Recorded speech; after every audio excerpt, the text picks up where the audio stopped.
राम का राज तिलक हो रहा है। बिन्नी की हाँ, हमें तो बड़ी खुशी है। तुम्हें मथुरा क्या चाहिए, सब कुछ मांग लो, आज तो हम अपने राम के लिए सब कुछ कुर्बान कर देंगे। सब कुछ कुर्बान कर दोगे? हाँ, सब कुछ कुर्बान कर दोगे। तो मंत्रा ने कही कि बहन, जब खुशी थोड़े ही समय की है, जब कौशल्या का पुत्र राम बन जाएगा तो तुम दासी बन के रह जाओगी। मानी क्या कह रही हो, तुम दासी बन के रह जाओगी? मैंने की हाँ, दासी बन के रहना पड़ेगा तुम्हें।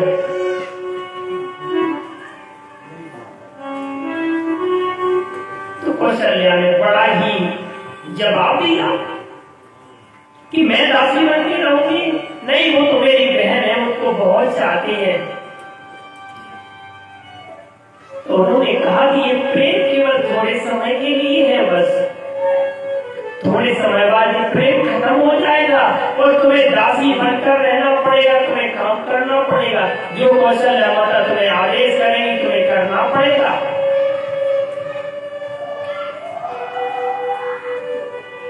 तो कैकेयी माता ने कहा कि काम करना पड़ेगा? मैंने कही हाँ, बल्कि ऐसा नहीं हो सकता, वो तो हमारा पुत्र राम है, हमारे साथ ऐसा नहीं बड़ी करेगा। आपका पुत्र दास बनकर खड़ा रहेगा, दिन भर हाजिरी लगाएगा राम को। क्या तुम ये चाहती हो तुम्हारा पुत्र खड़ा रहे? तो कैकेयी माता सोचने लगी, कैकेयी माता कहने लगी कि तुम मेरी कैसी बुद्धि भ्रमित कर रही हो। तो मंत्रा ने कहा कि हम तुम्हारी बुद्धि भ्रमित नहीं कर रहे, हम तुम्हें हकीकत बता रहे हैं, आगे चल के तुम्हें पछताना होगा। जब राम का राज तिलक हो जाएगा तो तुम्हारे भरत की कोई वैल्यू नहीं करेगा और न तुम्हारी कोई वैल्यू करेगा, ना तुम महारानी रहोगी फिर। तो कैकेयी माता ने जैसे ही सुना तो कैकेयी माता ने कहा नहीं, हमारा ऐसा संस्कार नहीं, हमारा संस्कार रानियों जैसा होगा है और रानियों जैसा रहेगा। तो मंत्रा ने कहा तुम एक काम करो तो तुम हारी भई बारी को जीत सकती हो। उन्होंने कही क्या करे ऐसा हो? उनके ध्यान करो, देवासुर संग्राम में, देवासुर संग्राम में तुम्हें राजा दशरथ ने 2 वर दिए थे, 2 वर दिए थे। हाँ, लड़ते समय 2 वर दिए थे तुम्हें। जब उनका पहिया उतर गया था तो उन्होंने अपनी चुंगल लगा दी थी और तुम्हारी वो चुंगल बजी थी। जब तुमने देवासुर संग्राम में उनकी रक्षा करी थी तो उन्होंने तुम्हें वरदान दिया था, उन्होंने तुम्हें वरदान दिया था कि तुम 2 वरदान अपने कभी भी मांग सकती हो। उन्होंने कहा था कि तुम मांगो तुम्हें क्या चाहिए, तो तुमने ये कहा था कि जब जरूरत पड़ेगी तब हम मांग लेंगे। तो आज वो समय आ चुका है। तो मंत्रा ने ऐसी कुटिल बुद्धि उनको दी कि जिससे वो हारी हुई बाजी जीत जाए। मंत्रा ने कहा कैकेयी तुम चिंता नहीं करो, हम तुम्हारी बहन के समान हैं, तुम्हें ऐसी युक्ति बताएंगे जिससे तुम्हारा पुत्र राजा बन जाएगा, इनकी राजा बन जाएगा।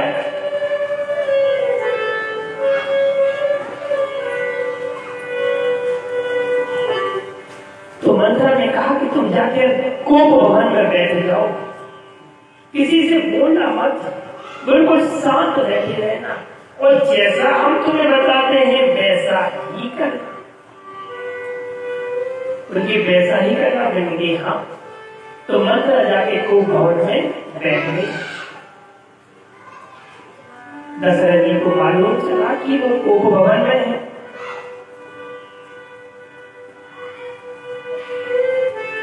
कोप भवन सचमुच राहु, मानो दशरथ जी बड़े सोच में पड़ गए। कोप भवन सचमुच ही राहु, माने वो सोच में पड़ गए कि हमारी सबसे प्रिय कैकेयी आज कोप भवन में क्यों चली गई है।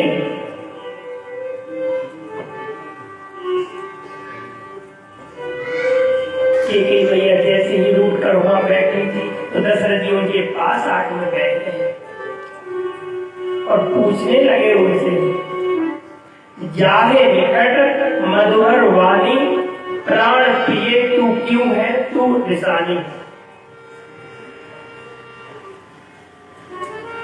माने बड़ी प्यारी वाणी बोल रहे हैं उनके सामने, बड़े प्रेम से बोल रहे हैं, जाहे निकट मधुर वाणी, प्राण प्रिय तू क्यों तू निशानी।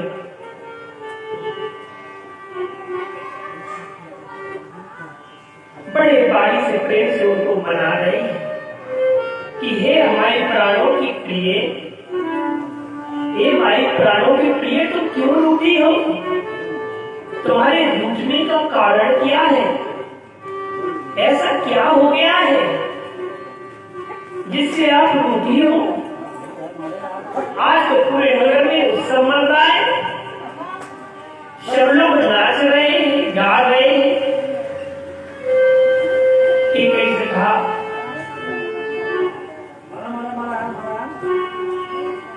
सब रहे नाच रहे हैं और गा रहे हो, तुम रूठ कर बैठी हो, तुम्हारे रूठने का कारण क्या है। तो दशरथ जी जैसे इस साइड को बैठ गए तो वो केकई उस साइड को बैठ जाते।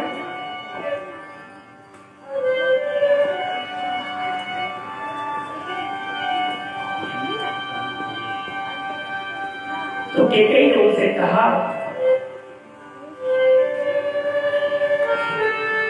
मेरे भाई और बहन माले दशरथ जी की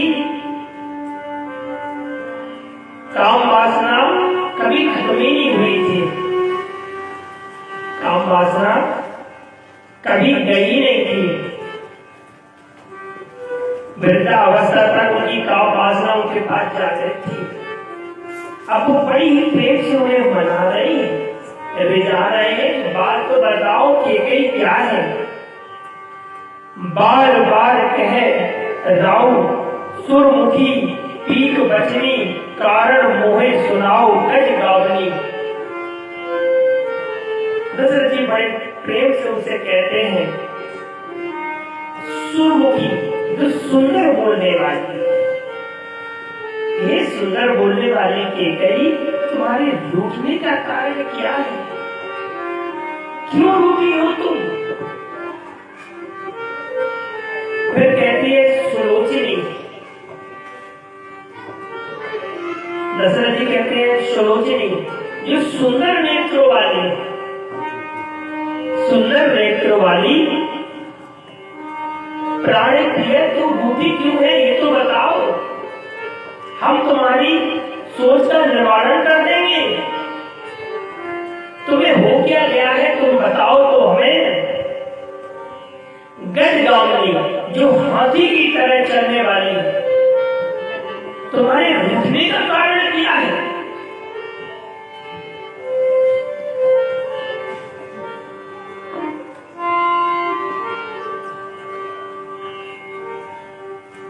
तुम मांगो तो तुम्हें क्या चाहिए।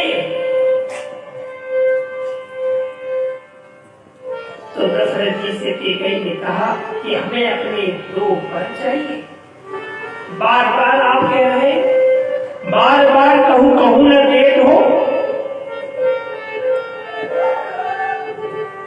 देते हो नहीं और बार बार कहते हो ले लो ले लो।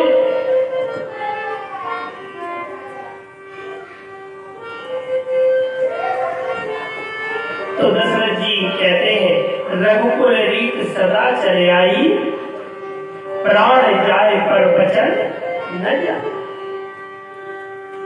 रघुकुल रीत सदा चले आई, प्राण जाए पर वचन। क्योंकि हम तुम्हें वचन देते हैं, जो तुम मांगोगी वही हम देंगे। तो केकई माता मुस्कुराने कि जो हम मांगोगे वो देंगे। मैंने कहा हाँ देंगे। तो दशरथ जी ने कहा पहले मेरी एक बात मानो। तो उनकी एक बात माने। मैंने कहा हाँ, पहले तुम अंदर जाओ और ये कपड़े उतारो, अच्छे वस्त्र पहन करके आओ। जब अपनी शादी होके आई थी वो वाले वस्त्र पहन करके आओ, फिर तुम जो हमसे मांगोगी वही हम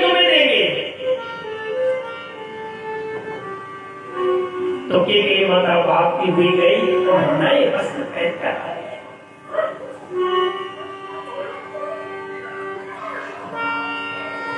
नए वस्त्र पहन करके आ गई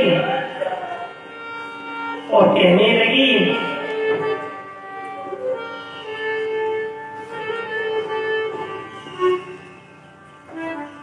अब तो उनके पास वो बैठे।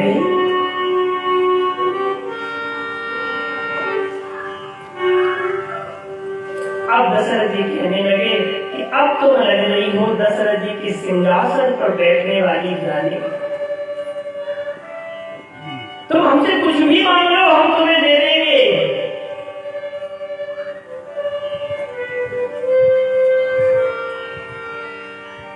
कि कैसे कहते हैं कि अगर तुम कुछ भी मांग लो, हम तुम्हें दे देंगे।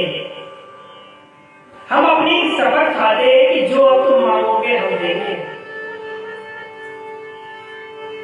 तो कैकेयी ने कहा कि तुम अपनी शपथ खाते हो,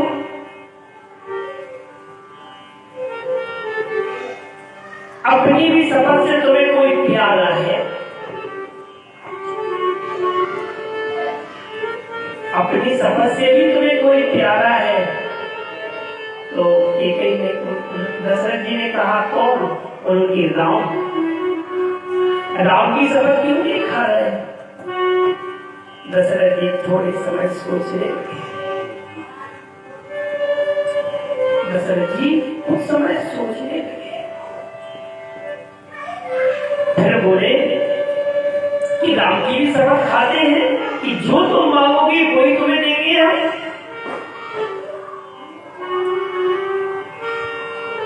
कहने लगे कि जो तुम मांगोगे वही देंगे तुम्हें।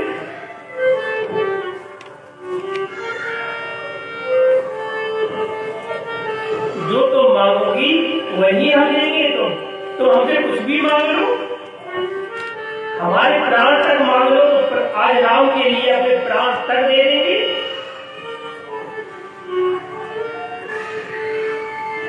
तो उन्होंने कहा हमें प्राण नहीं चाहिए, हमें प्राण नहीं चाहिए, बल्कि फिर तुम्हें चाहिए क्या है? जो भी चाहिए है वो तुम मांग लो, आज हम अपने राम के लिए सब कुछ कुर्बान कर देंगे।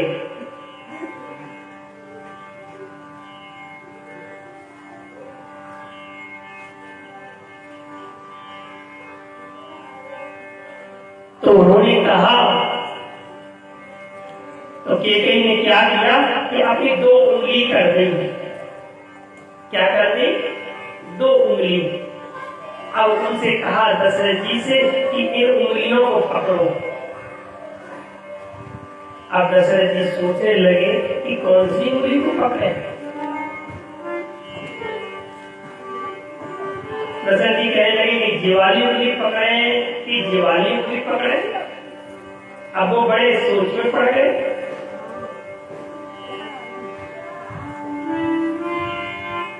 अब वो सोचने लगे कि ये वाली उंगली पकड़े कि ये वाली पकड़े। अब दोनों उंगली करके कैकेयी खड़ी है वहां और कह रहे हैं पकड़ो। तो दशरथ जी ने जाकर एक उंगली को पकड़ लिया।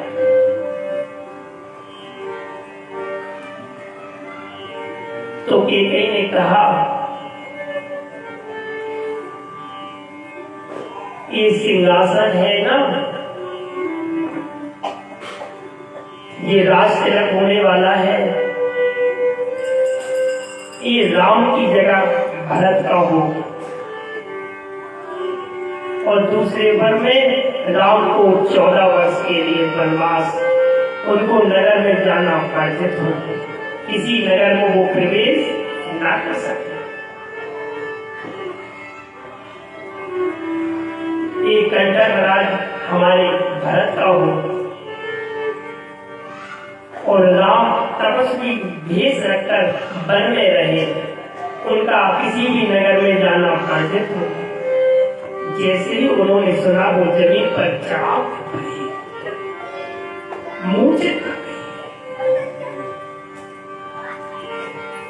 जैसे उन्होंने सुना कि राज तिलक हमारे राम का नहीं भरत का हो,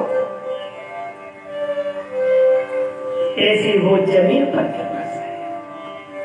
और दूसरे बार में मैंने जैसे ही कहा वनवास, 14 वर्ष का वनवास को जैसे ही सुना तो चढ़ाव जमीन पर गिर पड़े और कहने लगे तो क्या मांग रही हो केकई? पूरी उन्हें सुनाई नहीं, केवल आधा ही सुन पाए और जमीन पर गिर पड़े। जैसे ही वनवास का नाम सुना, मैंने ये भरत को अगर राज सिंहासन देना है तो दे दो मुझसे, उसमें कोई मेरे लिए तो भरत और राम एक ही है। मेरे राम को तो सिंहासन का लोग ही नहीं था। अगर तू केकई कहती है तो हम राम की जगह भरत का राज तिलक करवा देंगे। और जैसे उन्होंने वनवास तो चढ़ाव जमीन पर धाम, जैसे धाम जमीन पर गिरे तो धरती सी हिल गई। जो सिंहासन था वो ढलने लगा, बिजलियां कड़कने लगी। आज हमारे दशरथ जी की दशा ऐसी हो गई है जैसे कोई गौ माता से बच्चा बिछड़ना जाता है। गौ माता का बच्चा बिछड़ जाता है, बिछड़ने वाला होता है, ऐसी दशा हो गई। जमीन पर डले, बार बार मूर्छित आती है, फिर खुलती है, आप फिर बंद कर लेते हैं। बार बार कहते हैं राम को बलवास, फिर जमीन पर चढ़ाओ, डराओ गिरे, जैसी डराओ फिर से पड़े। केकई उन्हें संभालती है, जैसे ही संभालती अपनी गोदी में उनका सिर को रख लेती है और उनके नेत्रों में से आंसू झरझर बहने लगते हैं। माना कि वो नेत्र कहना चाहते हो कि राम से बिछड़ने का समय आ गया है।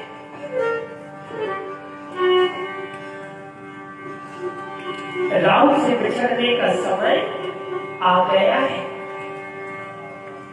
बार बार उन्हें मूर्छता आ जाती है, मूर्छित हो जाते हैं वो।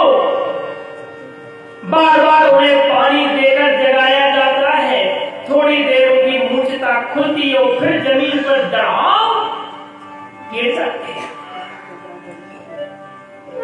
आज वो बिल्कुल असहाय हो, कैसे हो गए हैं? असहाय हो गए। आज उन्हें कोई चीज अच्छी नहीं लगती।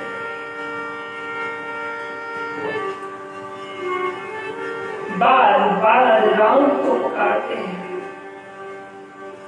राम राम राम, बार बार ही राम ही पुकारा।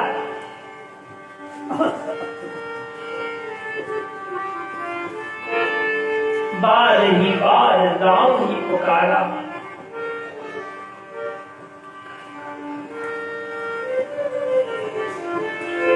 एक संतरी तो ऐसी भी चौपाई आती है कि बार बार राम ही पुकारा, कष्ट हरो प्रभु राम अवतारा। ऐसा हमारा कष्ट हर लो। दशरथ जी बड़े प्रतापी राजा थे, बड़े प्रतापी राजा थे, बड़े ही जिन्हें संत भी कह सकते हैं हम सब। ये संतों का बड़ा सत्कार करते थे। आज उन्हें बार बार उनके नेत्रों से झम झम आंसू गिर रहे हैं।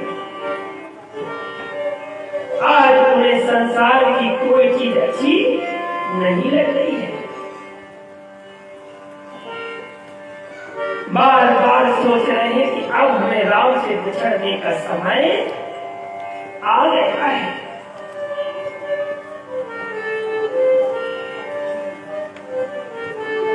आज बहुत निर्बल हो चुके हैं।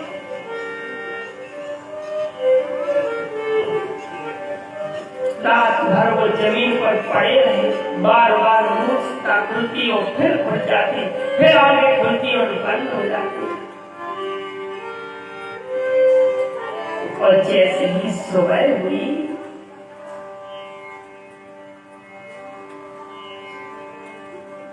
जैसे ही सुबह हुई, बड़े बड़े राजाओं के यहाँ जब सुबह होती है ना, तो उनके यहाँ कहाँ से बांसुरी सुबह बजाई जाती है, जिससे सब लोगों को मालूम चल जाए कि सुबह हो चुकी है।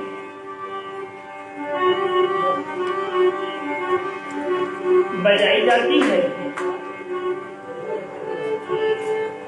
कहाँ से बजाई जाती है कि प्रभु सुबह हो चुकी है।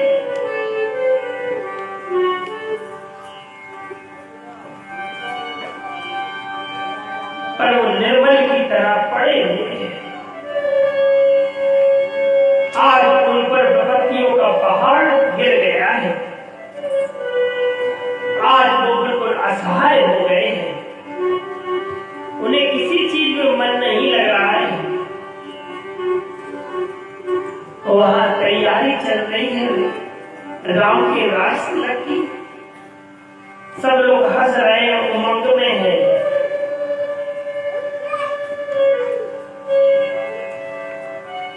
समय समय की बात है, उस समय बड़ा बलवान और धीरन लूटी गोपियां देई अर्जुन देवतान। कब किस पर कैसा समय आ जाए ये कोई पता नहीं सकता।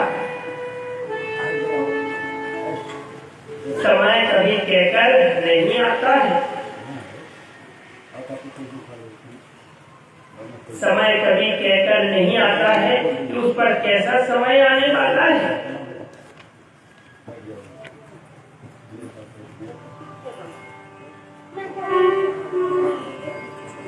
आज उन पे पहाड़ों का काज कर चुकी है। दशरथ जी की बहुत निर्मल दशा हो गई है। के माता दासी को बुलाती हैं और दासी से कहती हैं कि जाओ राम को बुला कर। राम अपने कच्चे में थे, सीता वही खड़ी थी। सीता ने कहा कि राम, सीता ने कहा स्वामी अब तो आप एक कंटक राज संभालोगे, आपका तो राजतिलक होने वाला है। तो राजा रामचंद्र जी ने बड़ी सुंदर बात कही है। राजा रामचंद्र जी ने कहा चाहे हम सैया पे हो, चाहे हम राजा बन चुके हो, पर आपका जो स्थान है वो आपका ही रहेगा। और राजा रामचंद्र जी ने एक बात और कही थी सिया से कि मैं एक ही विवाह का संकल्प लेता हूं। पहले दिन उन्होंने कहा था कि हम एक ही विवाह करेंगे, आपके अलावा और किसी से विवाह नहीं करेंगे।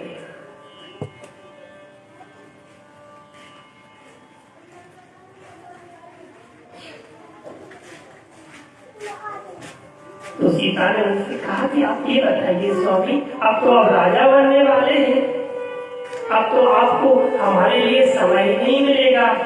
तो राम जी ने कहा कि हम तो आपके लिए हमेशा,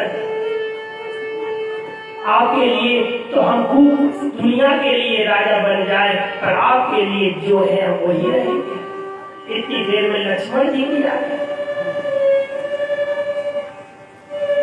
लक्ष्मण जी मुस्कुराते हुए कह रहे हैं कि अब तो भैया हम तो आपके पास नहीं खड़े रहेंगे, अपन दोनों इस राज को संभालेंगे।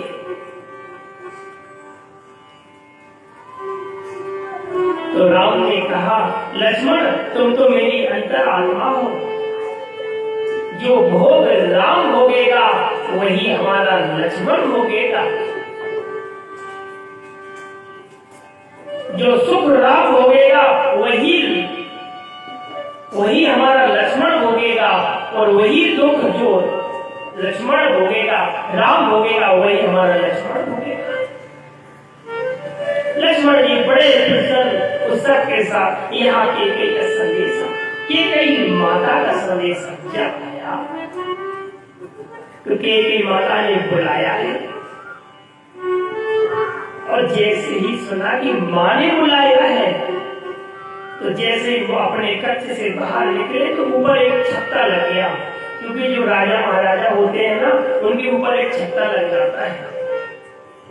और जैसे ही वो छत्ता लग गया और लेकर के सीधे लेकर के गए केकई माता के भवन, और जैसे ही केकई माता के भवन में पहुंचे तो अपने पिता को मूर्छित देखा।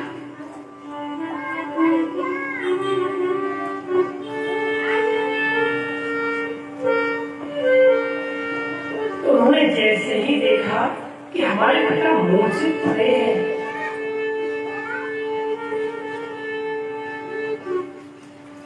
तो राम ने कहा पिताजी पिताजी,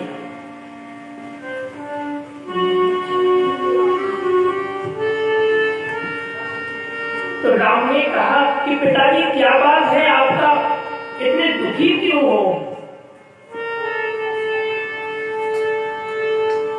आप दुखी क्यों हो, ऐसा क्या हो गया है, आप ऐसे मूर्छित अवस्था में पड़े हो, क्या हो गया है। तो केकई माता बगल में खड़ी थी। केकई माता ने कहा ये दुख का कारण केवल आप हो, बल्कि मैं हूं, मेरे हाँ दुख के कारण केवल आप हो।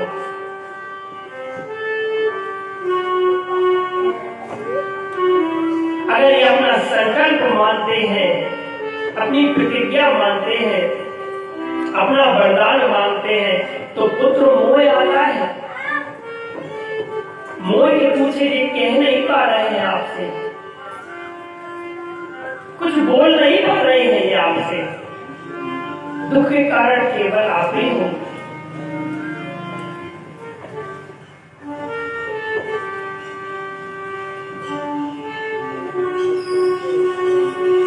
तो राम जी कहते हैं दशरथ जी से कि आपका दुख का कारण क्या है पिताजी, आप बताइए तो।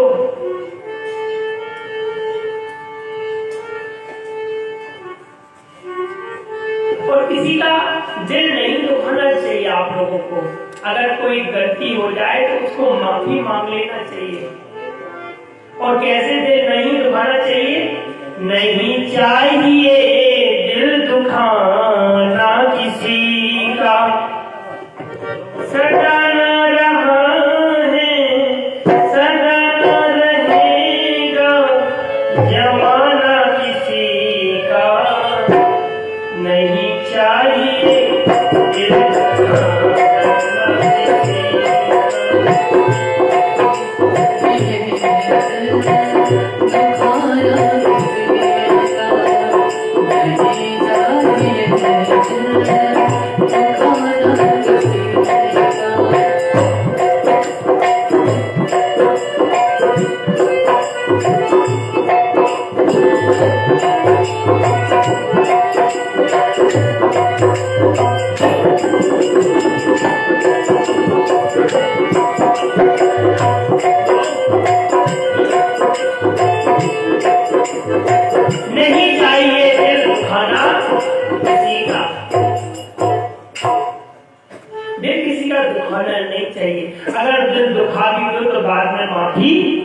मांग लेना चाहिए, क्योंकि माफी मांगने वाला बड़ा माना जाता है। हमसे कोई गलती हो जाए तो उससे माफी मांग लो, तो हमारे राम भगवान ऐसे दयालु हैं कि वो माफ कर देते हैं।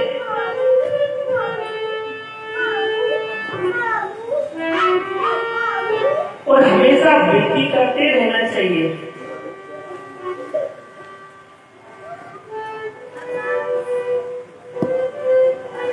हमेशा भगवान के सामने विनती करते रहना चाहिए, और ज्यादा हो सके तो भगवान के लिए दीवाना बन जाना चाहिए।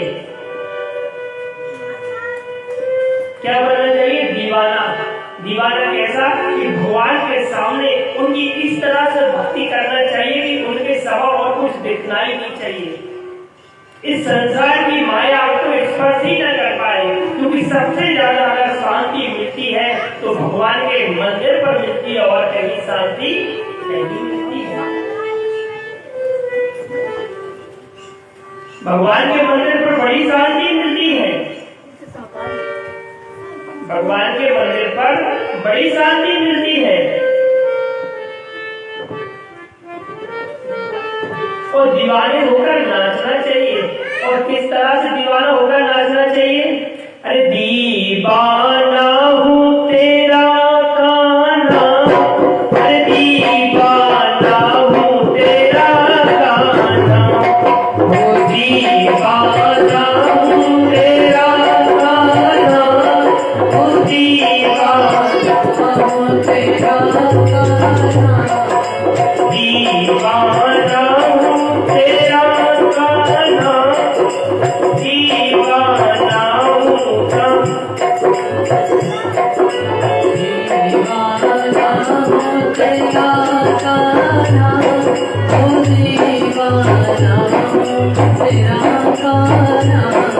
मुझे ज्यादा न तड़पाना, फिर ज्यादा न तड़पाना, अरे दीवाना हूँ तेरा कान्हा, दीवाना हूँ तेरा कान्हा, दीवाना हूँ तेरा कान्हा, ओ दीवाना हूँ तेरा कान्हा।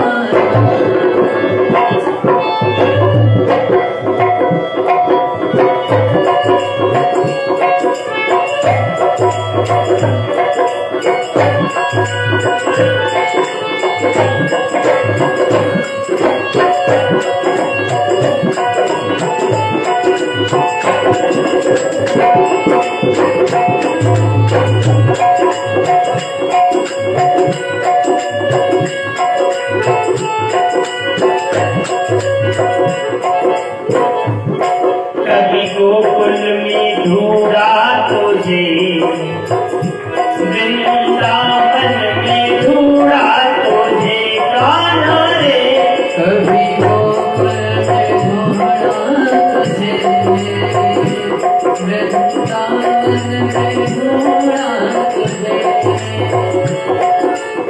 कभी गोकुल में ढूंढा तुझे, वृंदावन में ढूंढा तुझे कान्हा रे, कभी गोकुल में ढूंढा तुझे, वृंदावन में ढूंढा तुझे, ढूंढ आया मैं बरसाना, अरे दीवाना हूँ तेरा कान्हा, दीवाना हूँ तेरा कान्हा, दीवाना हूँ तेरा कान्हा, ओ दीवाना हूँ तेरा कान्हा।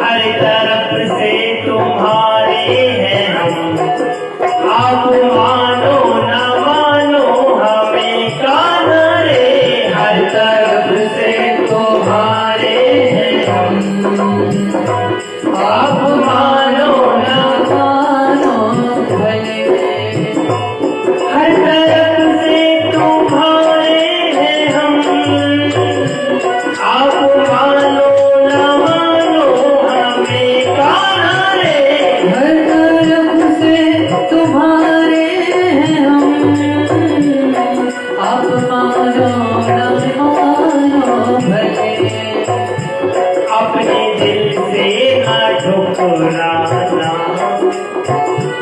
प्रभु दिल से न ठुकराना, ये दीवाना हूँ तेरा कान्हा, दीवाना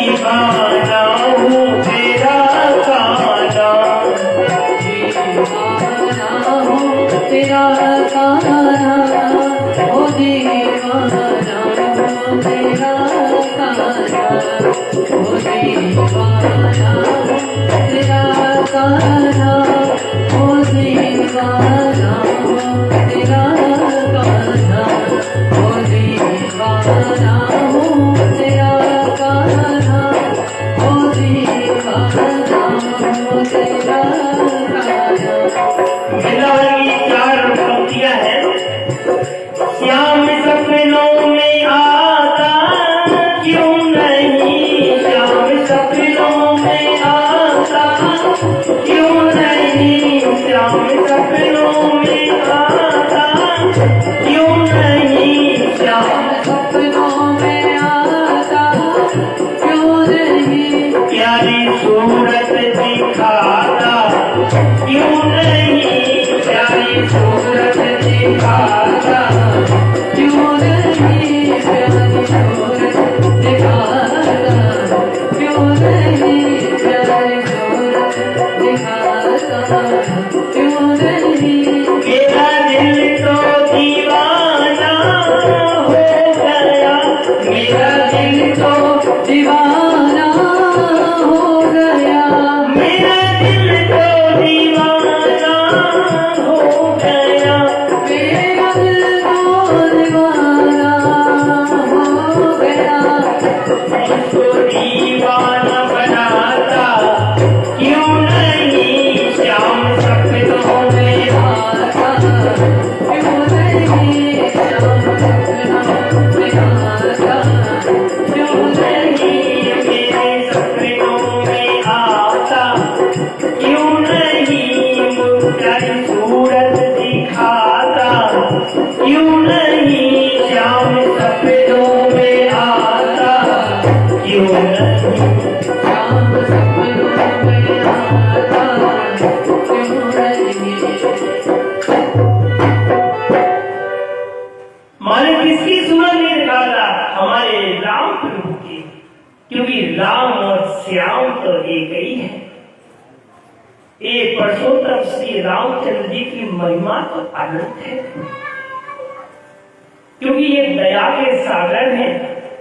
हमारे 4 वेद और 6 शास्त्र और 18 पुराण हैं। इनका बड़ा ही वर्णन आता है। जो वेद है वो हमें कुछ ना कुछ सिखाते हैं कि हमें किस पथ पर चलना चाहिए, क्या गलत है, क्या सही है, क्या अन्याय है। किसी के साथ कभी अन्याय नहीं करना चाहिए, किसी का हक कभी नहीं खाना चाहिए, जितना हो सके उसको देना ही चाहिए।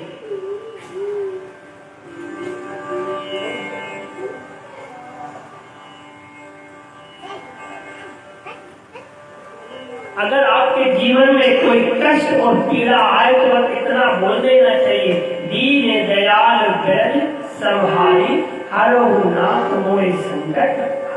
कोई भी संकट आपके जीवन में आए, आपका संकट पल भर में चला जाए। आप इस संसार में परेशान नहीं होना पड़ेगा। ऐसी भगवान से अगर आप प्रार्थना करोगे तो ईश्वर आपकी प्रार्थना को जरूर स्वीकार करेंगे और आपकी पीड़ा और कष्ट को वो हर लेंगे, क्योंकि ये संसार वाले तो केवल आपका हंस सकते हैं, आपकी मदद नहीं कर सकते हैं।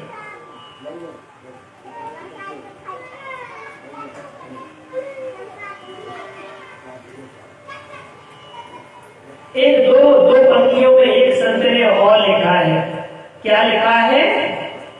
तूने जो कमाया है। क्या लिखा है? बड़ी ही सुंदर भावों में उसने लिखा है, जिनका कोई वर्णन नहीं कर सकता। एक महान संत हुए तुलसीदास जी, जिन्होंने इन पंक्तियों में लिखाया है। उन्होंने क्या लिखा है? तूने जो कमाया है दूसरा ही खाएगा। तूने जो कमाया है अपनी मेहनत से, जो भी तुमने हवेली मकान जो भी बनाकर रख दिया है, वो केवल दूसरा ही खाएगा।